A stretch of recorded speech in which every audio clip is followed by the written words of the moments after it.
भक्त धोनी एक रूप झाले मुळीची संचले जैसे तैशी. मुळाचा जर आपण जर विचार केला, आपल्या मुळाचा जर आपण विचार केला तर आपण कोण आहोत?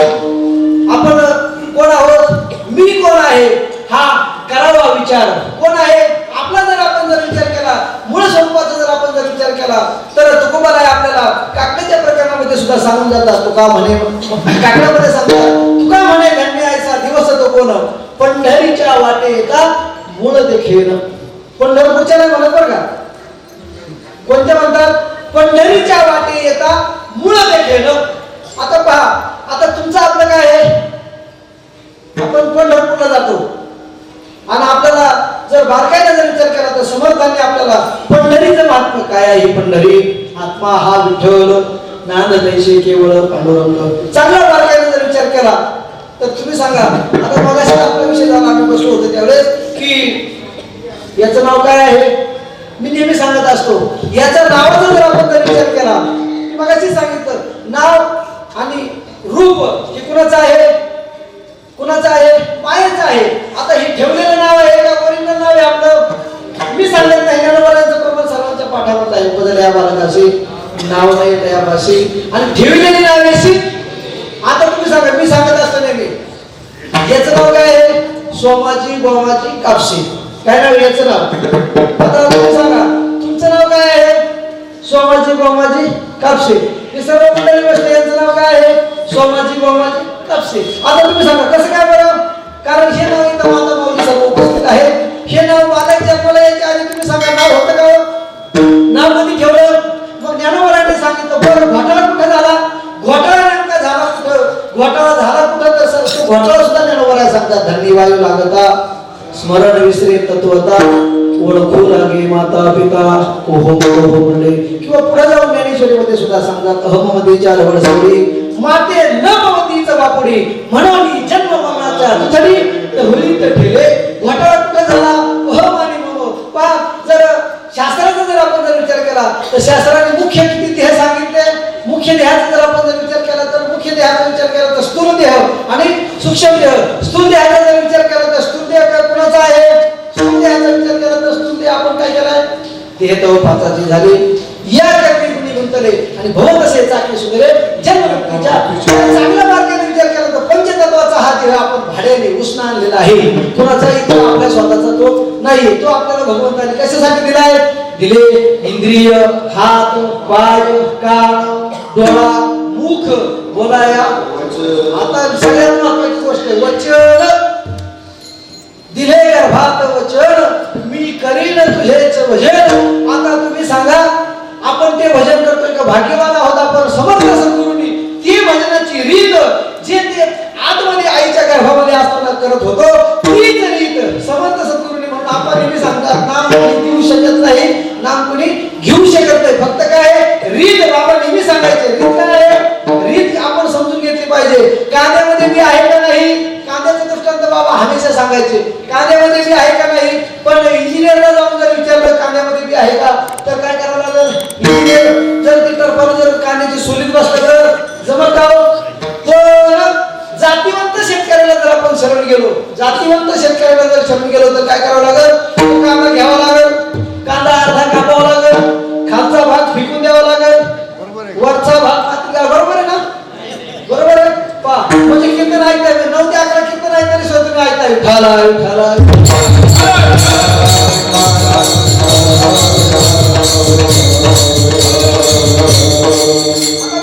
जर चांगला मार्गाने विचार केला तर तो वरचा भाग काय करावा लागेल? फेकून द्यावा लागेल. खालचा भाग मातीमध्ये घालावा लागेल. 3-3.5 महिने झाल्याच्या नंतर त्याला काय होईल? ते बी पक्व झाल्याच्या नंतर त्याला काय करावं लागेल? बुलडोजर लावावं लागेल, त्याच्यावर फिरवावं लागेल त्या बियावरती. बरोबर? काय करावं लागेल? शेतकरी मंडळी शेतकऱ्याला हे पटणार नाही. काय करावं लागेल? फक्त काय करावं लागेल? हातावरती घेतल्याच्या नंतर फक्त काय करावं लागेल? वाऱ्याच्या दिशेने त्याला फक्त उधावं लागेल, ते बी खाली पडतील. मग आता सांगा त्याची रीत जर आपण जर पाहिलं तर साधू संतांनी बाबांनी आपल्याला काय केलं? रीतीचा परमार्थ शिकवला. फक्त काय करा करू नका असं नाही का? दिंडी काढू नका असं नाही. पण दिंडी कशासाठी? कशासाठी? घेऊन या का? जर झालाच हरिभक्त मी सांगत असतो नेहमी. पहा कुणाचा अभंग आहे? नामदेवरायांना मुक्ताईने उपदेश केला. लाभोगे झालाचे हरिभक्त तरी आम्हा काय आतली सोय न ठाऊकी घेऊन टाळविंडी हाती हरिकथा करशी हरिदास म्हणविशी श्रेष्ठपणे गुरुविन तू नवेची मोक्ष वसील मोक्ष साधक तू आत्मतत्वी दृष्टी नाहीत पाकेली तवरी ब्रह्ममोली बोलून काय तुझे जरी रूप तुला नाही ओळखले अहंते ते धरले कासे अशी ऐके रे नामया होई जीवन मुक्त तरीच तू श्रेष्ठ ज्ञानी म्हणे म्हणतात भक्तीचे स्पेशलिस्ट नामदेव राय त्यांना उपदेश कोण करतोय ही चिमुकली मुक्ताई का बरं पहा अजून जर आपल्याला जर अनुभव पाहायचा म्हटलं तर मी मगाशीच विचारलं ज्ञानोबारायांनी अजून एक ग्रंथ दिला चांगदेव 65 किती ओव्यामधला ग्रंथ आहे तो 65 ओव्यांमध्ये ज्ञानोबारायांनी चांगदेव महाराजांना उपदेश केला मी मगाशी बोलून गेलो की ज्ञानेश्वरी कुणासाठी बनवली ज्ञानेश्वरीच्या ओव्यांचा जर आपण जर विचार केला 9035 ओव्या ज्ञानोबारायांनी खर्च केल्या कुणासाठी तुमच्या माझ्यासाठी पण चांगदेव महाराजांसाठी किती खर्च केल्या आता फक्त चांगदेव महाराजांसाठीच का चांगदेव महाराजांचा जर आपण जर विचार केला तर चांगदेव महाराजांना उपदेश करताना ती मुक्ताई काय म्हटली चांगदेव महाराजांना काय म्हटली कोणाचे कोणाच राहिला पण बाबा नेहमी सांगायचे काय सांगायचे चांगदेव कसा होता कोरा होता कोरा आणि या भक्ती क्षेत्रामध्ये कारण का देव भक्त दोन्ही एक रूप झाले आणि मुळीचे संचय चांगदेव महाराजांचा विचार केला काय नव्हतं चांगदेव महाराजांकडे फक्त चांगदेव महाराजांना जर बारकाईने जर आपण जर विचार केला तर जी गोष्ट तुम्हाला आपल्याला तो बोध करून दिला तो बोध फक्त चांगदेव महाराजांना नव्हता तो बोध फक्त नव्हता नाही तर चांगदेव महाराजांचा जर विचार केला तर त्यांच्यासारखं वैभव कुणाकडेच नव्हतं सगळ्या बाजूनी समर्थ ते होते परंतु त्यांना नेमकं घोटाळा कुठं होता पहा आता ती टीव्हीला मालिका चालू होती संत ज्ञानेश्वर म्हणून आणि त्या मालिकेमध्ये सहज एक दिवस मी पाहत असताना चांगदेव महाराज आळंदी क्षेत्रामध्ये आले आमच्याकडे जर तुम्ही आला तर वडगाव रोडला चांगदेव महाराजांचं विश्रांतीचं स्थान म्हणजे तो विश्रांतवन म्हणून आहे त्या ठिकाणी भेट झालेली आहे तो मोठा सोहळा त्या ठिकाणी झालेला होता आणि चांगदेव महाराज ज्यावेळेस भेटीला आले आणि त्यांचे शिष्य परिवार त्यांना कीर्ती कळाली ज्ञानोबारायांची आणि ते सैन भाग झाले काय नेमकं एवढीशी बालक आहे त्यांची ख्याती त्यांना ऐकायला मिळाली म्हणजे असं झालं पैठण क्षेत्रामध्ये रेणा वेद बोलला मग मात्र त्यांना विचार पडला आपण एवढा अभ्यास केला नेमकं ही भानगड काय आहे ते सगळं विचार केला त्यांचा एक शिष्य चांगदेव महाराजांकडे आला आणि चांगदेव महाराजांना आता त्रिकालज्ञानी होते त्यांना पुढचं मागचं सर्व कळत होतं पण आळंदी क्षेत्रामध्ये आल्याच्या नंतर त्यांच्या शिष्याने त्यांना प्रश्न केला महाराज आता पुढे काय होणार आहे अरे म्हणले तुला खरं सांगू का म्हणले इथं आल्याच्या नंतर मला काही समजणार म्हणजे मला काहीच दिसणार म्हणले पुढचं का बरं उद्धाराचा मार्ग त्या ठिकाणी प्राप्त झालेला होता त्यांचा उद्धार होणार होता आणि बरं ज्या ठिकाणी पहा तरी सुद्धा चांगदेव महाराजांना थोडीशी खुमखुमी होती कशामुळं ज्या वेळेस त्यांना कळालं की चला ज्ञानदेवांना भेटायला जायचे त्यांनी काय केलं वाघावरती बसले हातामध्ये सर्पाचा चाबूक घेतला आणि चांगदेव महाराज ज्ञानोबारायांना भेटायला निघाले आता पहा त्या ठिकाणी चालविली जड भिंती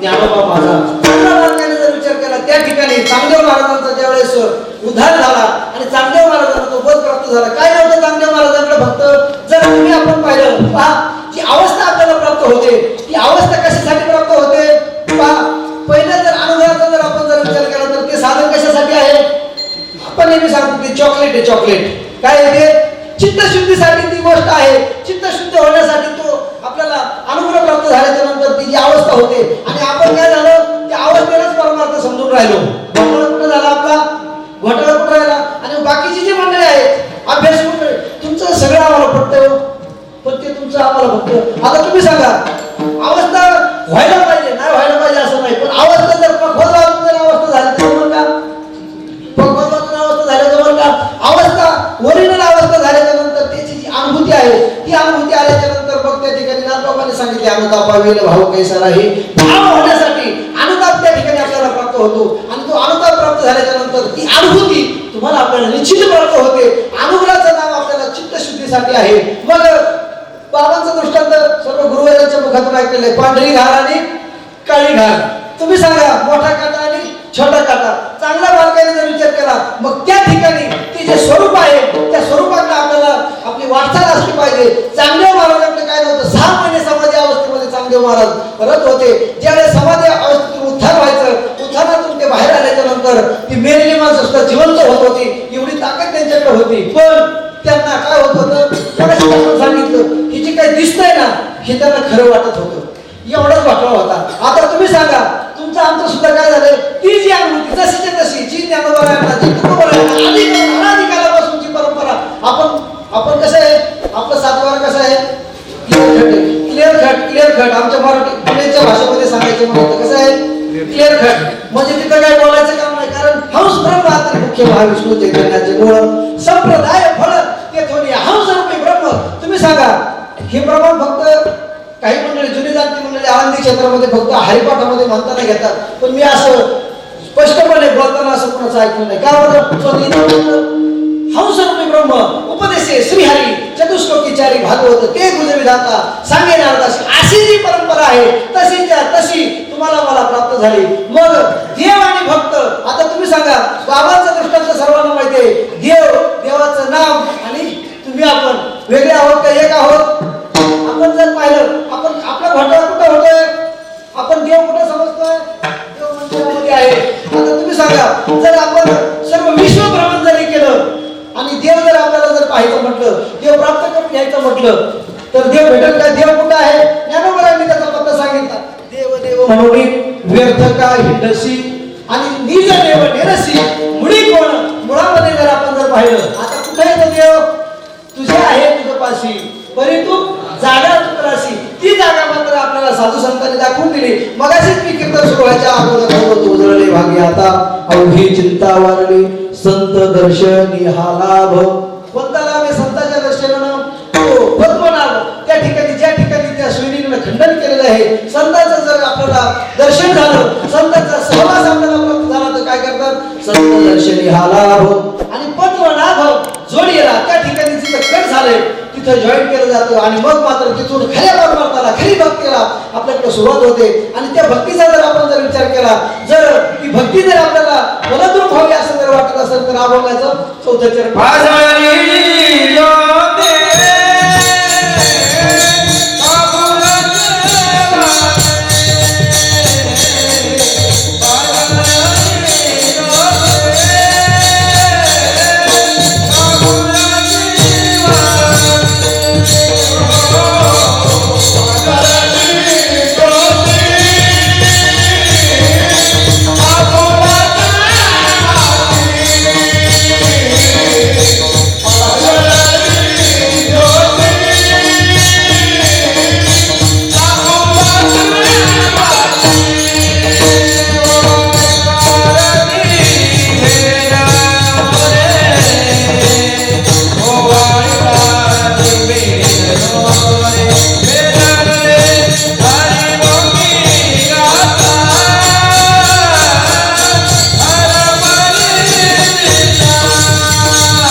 कापडाचा दृष्टांत या ठिकाणी नादबाबा सांगतात.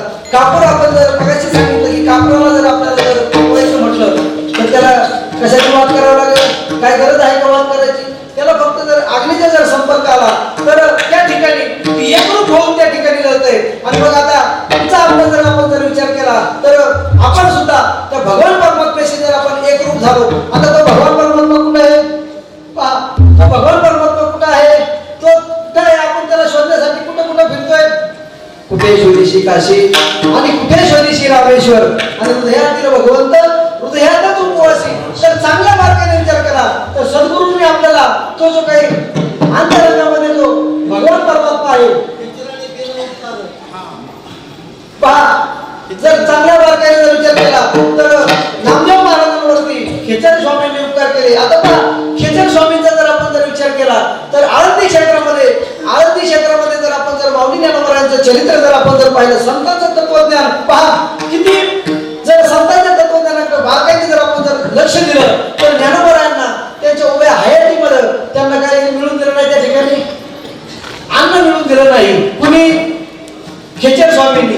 पण संतांची जर कृपा, संतांचं जर कृपा प्रसाद झाल्यानंतर संतत्व, ज्ञानोबरायांचं संतत्व कशामुळे सिद्ध होतंय तर पहा, जे ज्ञानोबराय बोलले त्याप्रमाणे कृतीमध्ये सुद्धा ज्ञानोबरायांनी तसंच केलं.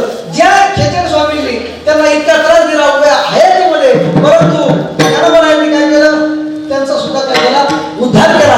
बरं, उद्धार केला म्हणजे पहा. आणि गुरु कुणाचं बनवलं पहा, नामदेव महाराज म्हणजे साधू सुद्धा. जर भारताने विचार केला भक्तीचे स्पेशलिस्ट, ज्यांच्या भक्तीचा जर आपण जर विचार केला तर त्यांच्या भक्तीचं महात्म्य सांगताना काय सांगतात, फिरविले देऊळ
नामदेवा हाती दूध प्याला.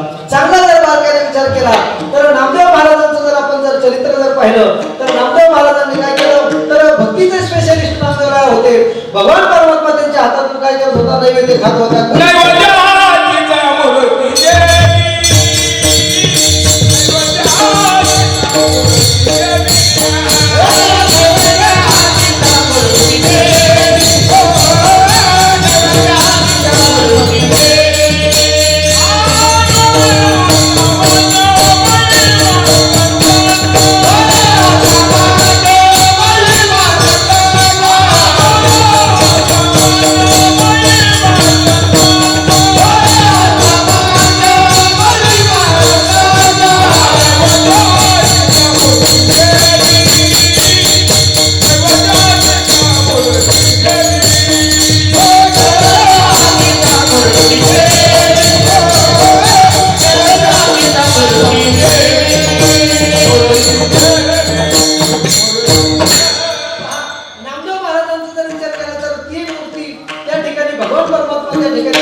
जेवत होता, पूजे गोष्टी करत होता, तरी सुद्धा नामदेव महाराजांना ती गोष्ट माहित होती का. पण ज्यावेळेस भगवान परमात्म्याने सांगितलं की नामदेवा तुला मी कसा आहे, माझं स्वरूप कसं आहे, आपला विषय चालला होता शब्द, अर्थ आणि ज्ञान, या तीन गोष्टीपर्यंत आपण गेलो. बरोबर आहे, शब्दाचा आपल्याला सद्गुरूच्या कृपा प्रसाद शब्दाच्या रूपाने आपल्याला लावला.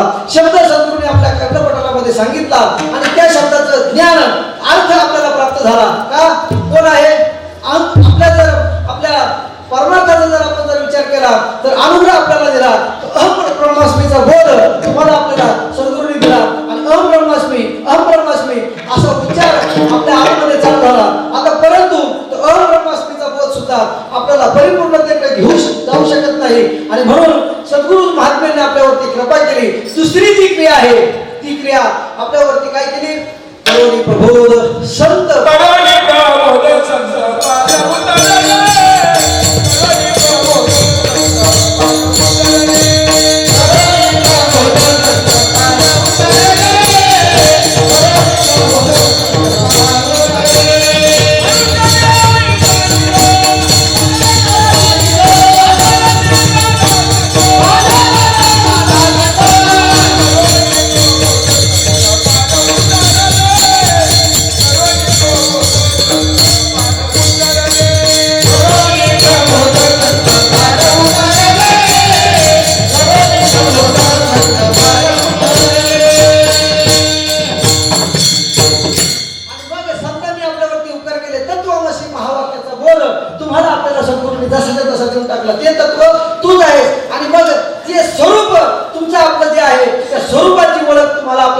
करून दिली आता आपलं स्वरूप कसं आहे आपल्या स्वरूपाचा जर आपण जर विचार केला तर स्वरूपाला कुठल्याही प्रकारची बाधा त्या ठिकाणी अजिबात नाही आणि मग जर बाधा जर नाही तर मग आपलं स्वरूप कसं आहे मग मी मरणार आहे का पा मग सगळं करणारं कोण आहे तुका म्हणे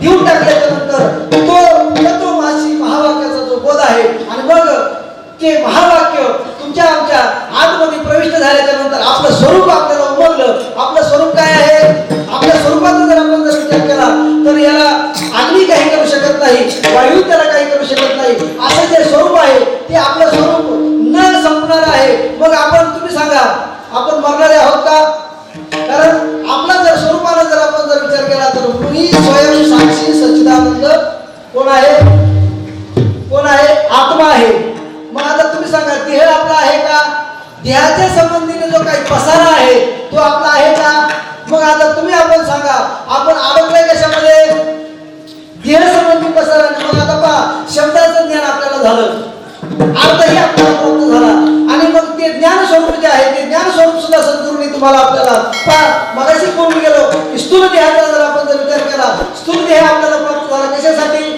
तर भगवंताला आपण वचन दिलेलं होतं आणि फक्त याच योनीमध्ये कारण इतर योनीच्या ठाई हातावर विचारच नाही इतर योनीच्या ठिकाणी जर आपण जर पाहिलं तर इतर योनीच्या ठिकाणी हा विचार नाही कारण पशु काय पाप पुण्य झालं ती उत्तम मध्यम भोग भोगिती जर आपण जर आपला विचार जर केला आपण मनुष्य योनीमध्ये आलो आणि मनुष्य योनीमध्ये आल्याच्या नंतर ते जे ज्ञान आहे ते यथार्थ ज्ञान सद्गुरूच्या कृपा प्रसादाने तुमच्या माझ्यापर्यंत आलं मग ते ज्ञान आपल्याला प्राप्त झाल्याच्या नंतर आपलं जे खरं स्वरूप आहे त्या खऱ्या स्वरूपाला आपल्याला प्राप्त होण्यासाठी काय व्हायला पाहिजे दृढ निश्चय व्हायला पाहिजे निश्चय होण्यासाठी घोटीला यायचं जरी आकाशावर पडो पाहे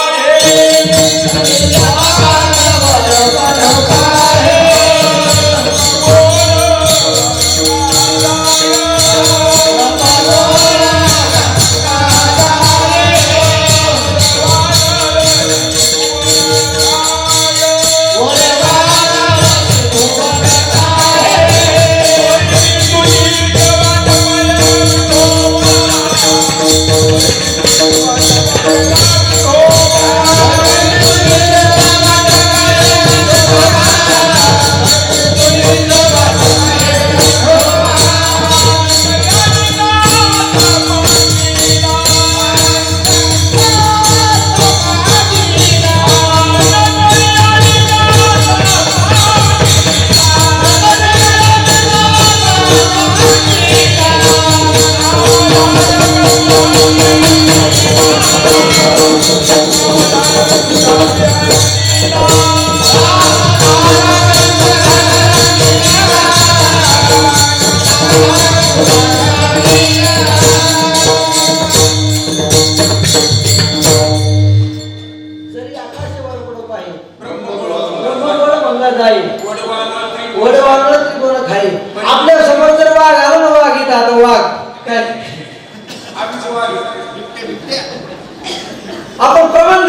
तुझीच वाट परी मी तुझीच वाटप आहे का विठोबा. बरोबर आहे, प्रमाण बरोबर आहे. पण आपल्या पुढे जर बिबट्या आला, एखादा साप जरी तरी घाला एखादा साप, तर काय होईल? मग आता तुम्ही सांगा, बोलण्यामध्ये, म्हणण्यामध्ये आणि त्या विश्वासानं, कारण जर संतांच्या तत्वज्ञानानं जर आपण जर पाहिलं तर संतांचे पायी हा माझा विश्वास. आणि पुढचं प्रमाण काय मला येत नाही बाबा, पुढचं काय होईल? काय मला येत नाही. सर्वदा वेदास घालोट्या.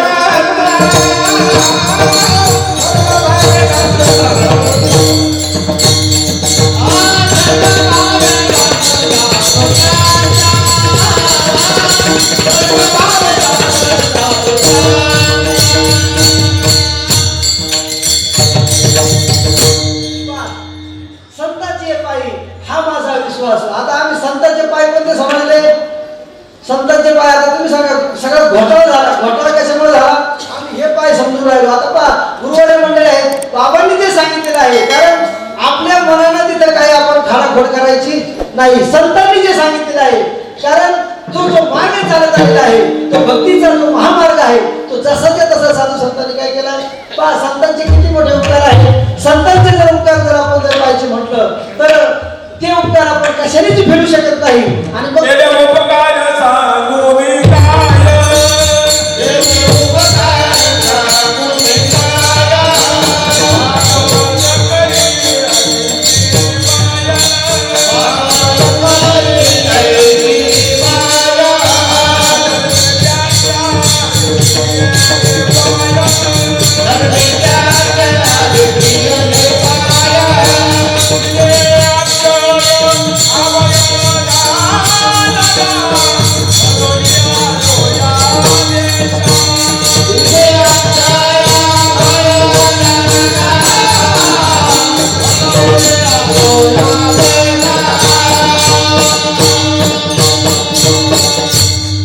चांगला जर बारकाईने विचार केला, अक्षय आणि अभय असं दान सद्गुरु महात्म्यांनी आपल्याला दिले. धर्माचे पालन करणे, पाखंड खंडण हेच या महात्म्याने काम. आणि बीज वाढवावे नाम असा जो परमार्थ आहे, तो आपल्या समर्थ सद्गुरूंनी जसाच्या तसा आपल्यापर्यंत आणून दिलेला आहे. आता आपल्याला काय करायचं? फक्त काय करायचंय? आयतं खायचं, आयतं काही करायचं, त्याच्यात फेरफार करायचा नाही. जर त्याच्यात तुम्ही जर फेरफार करायला गेला, पहा ज्ञानेश्वरीमध्ये आपण जर पाहिलं, ज्ञानेश्वरीमध्ये शेवटच्या 5 ओव्या नाथबाबांना टाकाव्या लागल्या. कधी? ज्यावेळेस मगाशीच आपला तो विषय झाला की आजाराची मुली माऊलीच्या कंठाला लागल्याच्या नंतर वास्तविक पाहिलं तर ज्ञानेश्वरी काय अशुद्ध होती का? पण घोटाळा करायला सुरुवात झाली होती. घोटाळा व्हायला का जुनी मंडळी या ठिकाणी आहेत. बाबांनी त्यावेळेस सांगितलं का घोटाळा यायचं, मगाशीच आपला विषय झाला, निश्चय पक्का होण्यासाठी. कारण का आवरण येण्याची शक्यता आहे, नाकारता येत नाही. आवरण येऊ शकतं आणि आवरण आल्याच्या नंतर काय होणार आहे? परत आपल्याला परत आपण जरी साधक असू, अनुग्रहित असू, आपण जरी सगळं काय करत असू, तरी सुद्धा आपण साधू संतांनी आषाढी कार्तिकी पंढरीची वारी, कारण वारी करणं कसं नाही, सगळ्या गोष्टी आपल्याला करायला सांगितलं. पण काय करायला सांगितलंय? जाणून त्या गोष्टीचं कारण जाणं देणे गुरु भजिले देणे कृतकार्य होईजे जैसे मूळ सिंचने शाखा पल्लव. काय करावं लागतंय? सहज संतोष येते. काय विशेष काय करावं लागतंय? मुळाला पाणी घातल्याच्या नंतर मग आता घोटी आहे आपलं काय आहे? घोटी हे आपलं काय आहे? कारण आपण पहा, जर गुरुवारांच्या मुखातून ऐकलं, कितवा खंड घोटी? 9 खंड. 9 खंड पृथ्वी, 10वा खंड काशी आणि 11वा खंड घोटी. असं आपलं महात्म्य या घोटी क्षेत्रात आहे. आणि मग या घोटी क्षेत्रामध्ये आपल्याला या पावन तीर्थ क्षेत्रामध्ये ज्या ठिकाणी समर्थ सद्गुरू या ठिकाणी त्यांची पावलं या भूमीला लागली आणि त्या भूमीचं दर्शन घेण्यासाठी वर्षातून गुरु घरची वारी प्रत्येकानं आलंच पाहिजे. घोटीला घोटीला घोटीला घोटीला जायचं, घोटीला घोटीला घोटीला घोटीला जायचं, जायचं वळती बाबाला,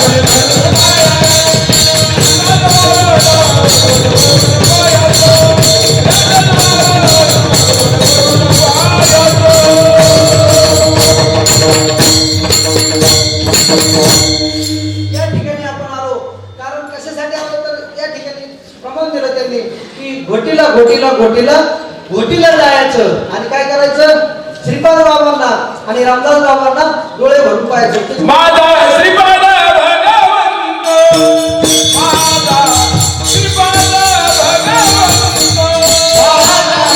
श्रीपाद भगवंत, श्रीपाद भगवंत, मनोनी जननी निलिंगा,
ओम श्रीपाद नमो नमः, श्रीपाद नमो नमः, जय जय श्रीपाद नमो नमः, सद्गुरु श्रीपाद नमो नमः, श्रीपाद नमो नमः, श्रीपाद नमो नमः, जय जय श्रीपाद नमो नमः, सद्गुरु श्रीपाद नमो नमः, ओम श्रीपाद नमो नमः, श्रीपाद नमो नमः, जय जय श्रीपाद नमो नमः, सद्गुरु श्रीपाद नमो नमः, सर्वांनी म्हणायचे श्रीपाद नमो नमः, श्रीपाद नमो नमः, जय जय श्रीपाद नमो नमः, सद्गुरु श्रीपाद नमो नमः, ओम श्रीपाद नमो नमः, श्रीपाद नमो नमः, जय जय श्रीपाद नमो नमः, सद्गुरु श्रीपाद नमो नमः, ओम श्रीपाद नमो नमः, श्रीपाद नमो नमः, जय जय श्रीपाद नमो नमः, सद्गुरु श्रीपाद नमो नमः,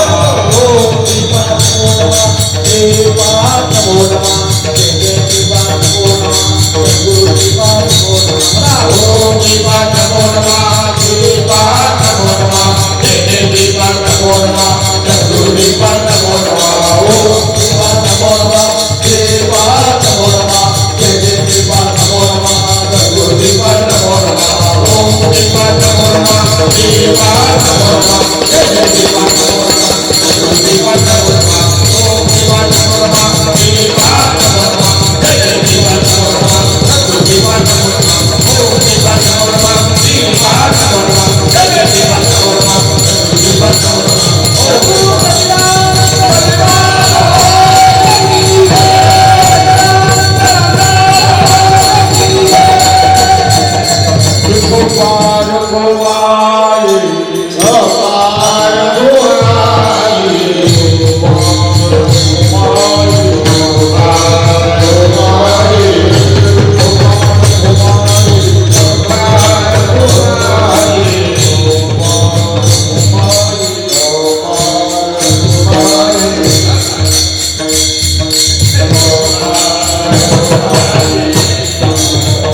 उशीर आलेले आहेत ना त्या आपणकडून सूचना आहे ज्यांचं फराळ बाकी असेल त्यांनी कृपया ते उशीर आले 10 साडे 10 वाजता काही मंडळी आता आले ज्यांचा फराळ बाकी असेल त्यांनी कृपया पाठीमागे जायचंय आणि फराळ घ्यायचे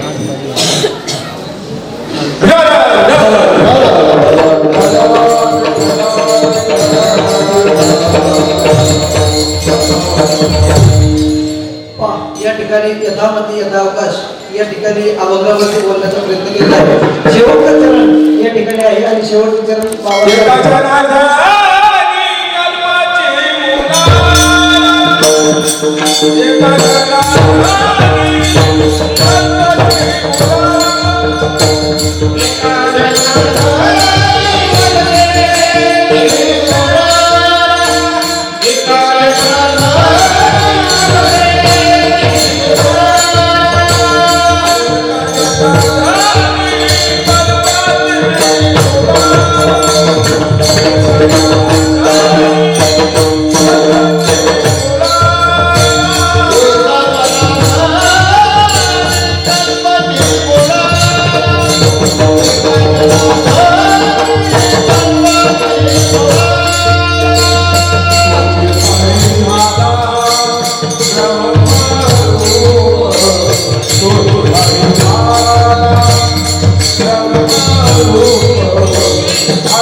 एकाच्या बाबा नादानी कल्पाची मुला एकाच्या नादानी तोची हरी झाला बरोबर यथामती यथावकाश या ठिकाणी बोलण्याचा प्रयत्न केला बोलता बोलता जर काही चुकीचा शब्द गेला असेल तर तो आई वडिलांच्या अंतःकरणाला माफ करा परंतु जे योग्य आहे ते समर्थ सद्गुरू सच्चिदानंद श्रीपाद बाबा व समर्थ सद्गुरू सच्चिदानंद रामदास बाबा माऊली महावैष्णवराया आणि जगद्गुरु तुकोबारायांचा आहे आणि जर बोलता बोलता काही एखादा चुकीचा शब्द गेला असेल तर माऊली नारायणाच्या भाषेमध्ये एरवी तरी मी बोलतो जरी झाला अविवेको तरी संत कृपा विभू सजोर असेल पुन्हा ते पडते अधिकते सरते करुणे घ्यावे तुमचे विवेक असेल म्हणून झालेली सेवा पुनश्च एकदा तुम्हा संत वृंदाच्या चरणी संत श्रेष्ठ ज्ञानेश्वर माऊली जगद्गुरु तुकोबारायांच्या चरणी आणि समर्थ सद्गुरू सच्चिदानंद श्रीपाद बाबा रामदास बाबा यांच्या चरणी समर्थ सर्व गुरुवर्य मंडळी यांच्या चरणी सेवा समर्पित करून सेवेला या ठिकाणी पण ज्ञानेश्वर